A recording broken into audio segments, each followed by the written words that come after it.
So we start by launching Inkscape,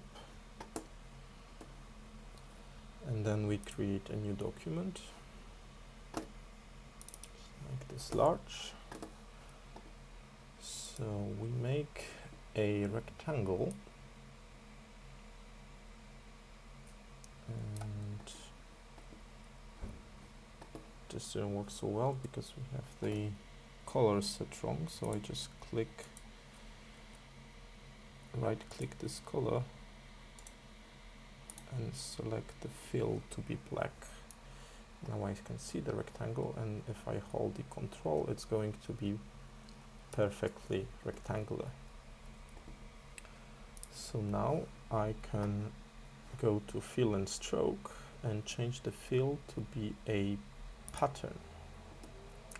And I want the pattern to be stripes 1 on 1, and it will tell me that I can use the node tool to adjust the scale, position and rotation of the pattern. So I go into the node tool, which is right here, and I need to grab that little guy, and with that little guy I can adjust the period of the pattern. So I can make it something like that. Okay. So this is something I'm happy with, and this is going to be my reference pattern. So then I press Command D to duplicate it and move it when holding Control so that it moves perfectly vertically. And this is where I'm going to put my image.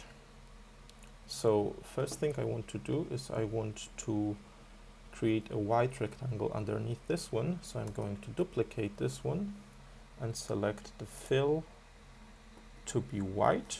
So probably I can just click white here on the bottom, and then I want to be underneath the previous one, so I'm going to click this lower selection to the bottom.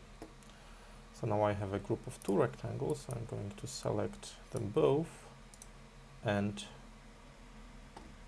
group them together. Okay. So now I want to be able to, I want this to take the shape of a text. So I'm going to go to the text tool, press here and write test. So then I can select all by pressing Command A, and I want this to be bold font, and let's make it somewhat larger. That's not large enough, 72. Make it 100. Press enter. So then I go into the select and transform objects, and I'm going to put it nicely here in the middle. So then I want to be this object to be the mask of the object underneath. So first I'm going to make it white by clicking the white color here, and then while keep it selected, I press Shift and left click the object below.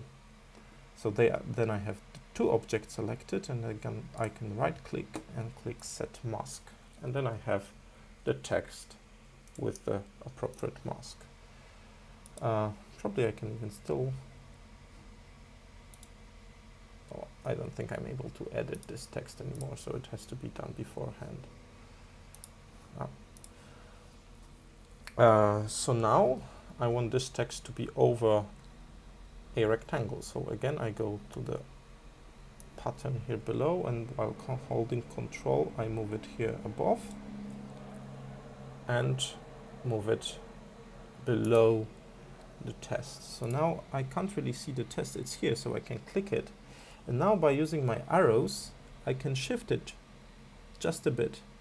I can get more control by using this X coordinate here, so I can change it, let's say, to 9, press enter, or change it to 60, and I can control the position of that object.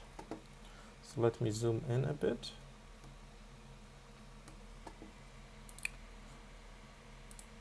To have a better control, this is probably a bit too much, so I'm going to keep clicking minus until I get something that's barely visible. Yes, that's something I'm happy with. So now we're basically done. So we have 2 identical patterns. This on the bottom is the analyzer, and this on the top is the test object. Now, to show that it works, I can again grab the object on the bottom. With Control pressed, I can move it here above, and then I can move it left and right. Or maybe move it with these to see exactly how my test word appears. So let me delete that duplicate object. I delete by, I think, fn delete, or by right clicking and selecting delete. Oh yes, now it worked. So a file like this I can then save as PDF and print. I had some trouble with this, so I think what I had to do in the end is, because it wouldn't print properly, so I think I went to print, and then I can select print to file, let's say to output.pdf. Let me click print and then look at this output.pdf. Did it work? Print and documents. Okay, so let's go to documents, output.pdf. There it is. So I can preview that file, and it seems to be perfectly fine.